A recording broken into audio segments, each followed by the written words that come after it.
Hola, ¿cómo están? Bienvenidos una vez más a las entrevistas de Punto Final acá en el canal de YouTube de El Diario. Hoy me encuentro con un marinero, ex marinero de los 7 mares, y ya se van a dar cuenta por qué de los 7 mares. Don Jorge García Quintero, bienvenido al canal de YouTube. Buenos días, muchas gracias. ¿Cómo están? ¿Cómo les va? Muy bien, muchas gracias, don Jorge. Les voy a contar un pedacito. Don Jorge es un pereirano de toda la vida y un día, por comentarios de un amigo, decide ir a probar la vida del mar y arranca en Cartagena. Bueno, don Jorge, en Cartagena usted se consigue un trabajo como el que se puede conseguir cualquier colombiano. Un barco de carbón, hace viajes a distintos países de Centroamérica. ¿Cuánto estuvo en ese trabajo, en ese empleo, llevando carbón desde La Guajira? En ese primer empleo pude haber estado unos 4 meses. Bueno, muy bien. ¿Y después de los 4 meses qué pasa? Después de los 4 meses ya me vengo nuevamente para Pereira, ya con otras ideas en la cabeza. Y entonces me reuní aquí con unos amigos que ya habían navegado. Y con esos amigos me fui para Brasil. Y nos fuimos a buscar Plaza a Brasil para embarcarnos allá, porque aquí la cosa era muy política, porque la gran colombiana es muy política, todavía incluso. Entonces yo nunca me entré en esos negocios de la política y nos fuimos a buscar Plaza a Brasil. Bueno, ¿y en qué año llegan a Brasil? Llegamos en el 76. ¿Y allá qué? ¿Cómo es la cosa? ¿Con quién hay que hablar? ¿Qué es lo primero, uno de otro país? ¿El portugués? ¿Cómo hicieron? No, nosotros, el portugués es muy parecido al español y el mejor idioma del mundo son las señas. Entonces con las señas comenzamos a identificarnos y allí dormíamos en un hotel de una señora Orlenca Menes Esquirós. Eso fue en Recife, en el estado de Pernambuco. Entonces, allí se nos vencieron la visa que nos dieron, la estadía en Brasil. Y yo me involucré con esta señora que me llevaba aproximadamente unos 42 años de edad. Me casé con ella con el compromiso de no consumar el matrimonio. Resulta de que ese fue el gran error. Y a raíz de eso, la señora quería consumar el matrimonio y yo, huyéndole a ese problema, me fui de polizón en un barco de nombre Equimonos. ¿Y para dónde iba ese barco? Ese barco iba para Irak. ¿De Brasil a Irak? De Brasil a Irak. ¿Y eso cuántos meses son? ¿Cuántos años? ¿Cuánto se demora uno de Brasil a Irak en un barco? En ese viaje de Brasil a Irak son aproximadamente unos 35 días. En un barco no muy moderno, porque yo navegaba en un barco, ese barco era un barco de la Segunda Guerra Mundial, alemán. Lo habían reformado para cargar carga a granel. Era reformado para cargar carga a granel. Entonces, de huida de consumar el matrimonio, yo me fui de polizón en ese barco. En esos días estaba el éxodo de chilenos por todo el mundo. Y nos fuimos de polizón en ese barco sin yo saber. Yo me subí, yo fui el primero que me subí, pues porque conociendo los recovecos del barco, me metí en una parte y me escondí con un galón de agua y un atado de panela para sobrevivir mientras llegaba aguas internacionales. Perdón, don Jorge, bueno, uno se sube con el galón de agua, pero para hacer chichi, ¿qué hace uno? Tiene que buscar el medio, por eso uno elige dónde se va a esconder en el barco. Porque imagínese uno tomando a traguitos de agua 3 días escondido en una parte, se tiene que orinar ahí parado, en algún lado orina. Uy, complicado. Bueno, y entonces usted llegó a Irak. No, yo no logré llegar a Irak. ¿En dónde se bajó? Porque en el barco, la tripulación de ese barco es una tripulación muy racista. Entonces, entre los paisanos de aquí de Colombia que iba un negro. Y el negro casó el problema con el cocinero del barco. Yo personalmente lo contuve en varias ocasiones de que no fuera a atentar contra la vida de ese griego, porque imagínese uno navegando en un barco griego y atentar contra la vida de un tripulante. Pues los tiran al mar a todos. Lo fondean a uno. Eso se llama fondear. Eso se llama cuando fondear. Lo tiran a uno por la borda. Eso se llama fondear cuando lo tiran a uno por la borda y lo tiran al mar. Entonces, entre esas y las otras, estábamos a 3 días de Cape Town. Cape Town se llama el Cabo de la Buena Esperanza, En África. que es Ciudad del Cabo. En Ciudad del Cabo se llama Cape Town. Entonces, 3 días antes de llegar a Cape Town, el negro atentó contra ese griego.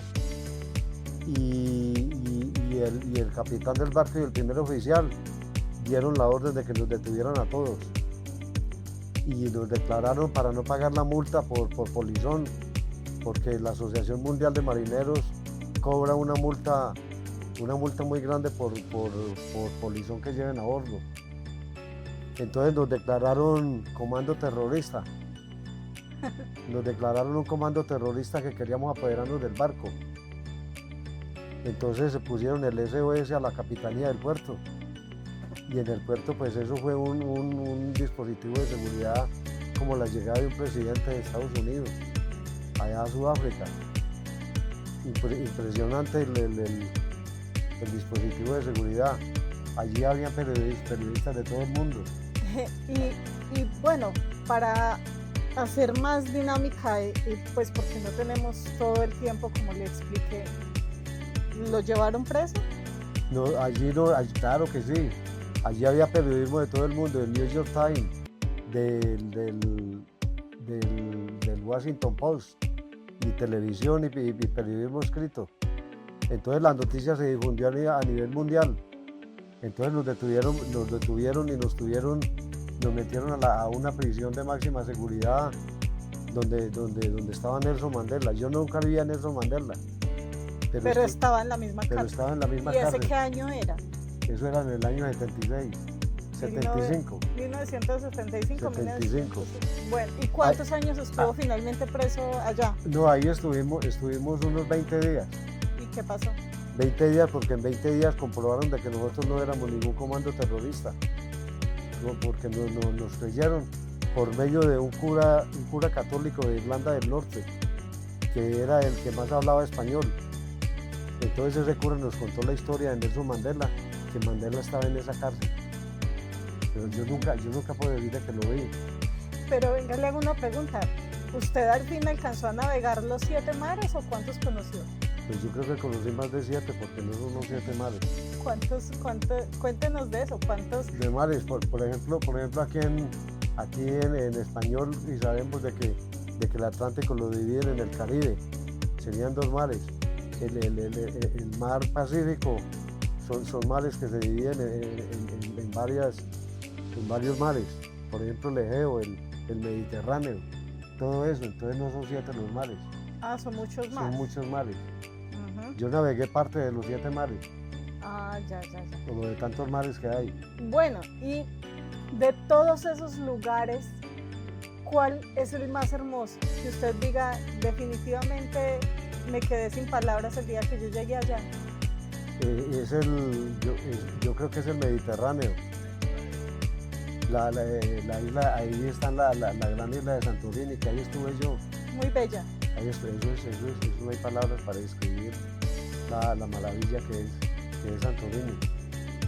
Bueno, y uno consigue plata y se la gasta. ¿Cómo es la vida de un marinero? La vida de un marinero son mujeres y la vida loca. Siempre es la vida, sobre todo el marinero de cubierta, que es el menos inteligente, porque se enloquece con la plata y con las caras bonitas de las mujeres. Porque a todo puerto donde uno llega hay mujeres internacionales, hay prostitución de todo el mundo. Entonces uno siempre elige las mejores caras y los mejores cuerpos que a uno le parezca, ¿no? ¿Y finalmente cuántos años estuvo dándole vueltas a este planeta? Yo estuve dándole vueltas por ahí unos 17 años, pero no años completos. Navegaba Tenía sus 6 temporadas. meses, 7, por temporadas, y venía, y como les dije anteriormente, me terrapeaba lo que me había conseguido. Ah, usted venía a Pereira de Gastón. Yo venía gastando, yo era el rey aquí en Pereira. Y bueno, ¿y cuántos países en 17 años? Yo pude haber conocido unos 80 países. Pues pisado tierra de ese país, porque conocer un país es muy difícil. Pero entonces, digamos, los marineros se bajan y no tienen papeles, o sea, ¿hasta dónde pueden llegar? ¿Hasta dónde pueden No, estar? uno sí tiene papeles, porque en cada puerto siempre sube un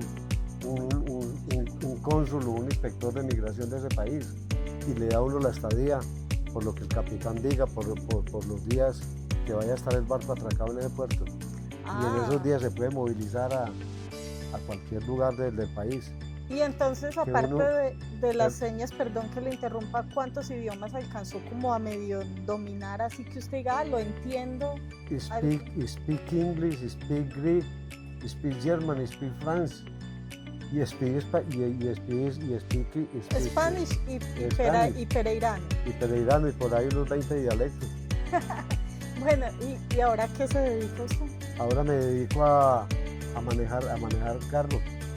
Ah, usted es conductor. A manejar camión, sí. ¿Hace cuánto volvió a Pereira del todo?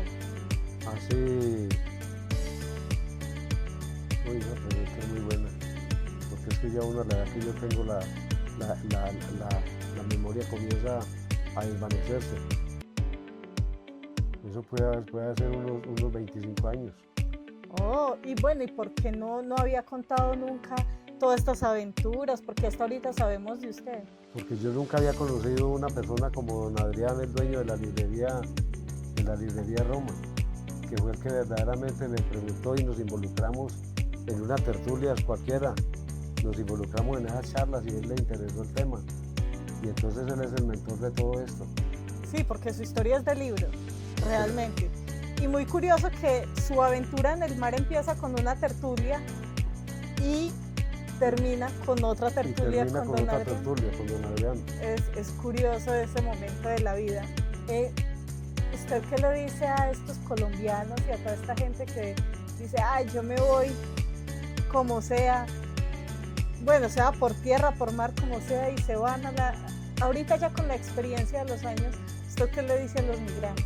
Yo les digo a los jóvenes de hoy en día que la mejor vida que se pueden dar, las mejores experiencias personales es en la navegación, porque se acuesta uno todos los días con la muerte, aprende a vencer muchos temores, que uno siempre maneja, muchos tabúes de la vida, maneja todo eso, le pierde el temor a todo eso, y sobre todo ahora como está la situación en este país, la mejor idea es emigrar. Pero también está complicado, por ejemplo en Estados Unidos estamos viendo que están antes devolviendo la gente. Allá tenemos un presidente peor que el que hay aquí. Bueno, esa es mi opinión personal en cuanto a eso, ¿no? Bueno,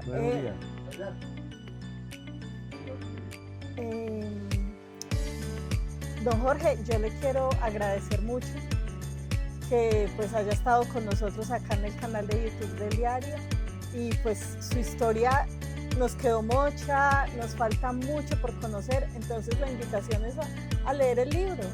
Y la invitación es cuando ustedes dispongan, yo puedo hablar con ustedes todo el tiempo que quieran y el día que ustedes elijan. Estoy disponible a eso. Bueno, señor, muchísimas gracias. Porque las historias son muchísimas. Un lugar al que no volvería en el mundo. Un lugar al que yo no volvería en el mundo, no, yo no he pensado eso, porque todo el mundo es muy bueno. Y una frase que le guste, que haya escuchado por ahí, una frasecita interesante. Tengo muchas frases, por ejemplo una de Pablo Neruda. ¿Cuál es? Amo el amor de los marineros que aman y se van, dejan una promesa. No vuelven nunca más. No vuelven nunca más. Sí, señor, muy bonita la frase. Y todos los días se acuestan con la muerte sobre el lecho del mar. Entonces uno en esos cruceros que hace, siempre siente que la muerte le respira a uno encima.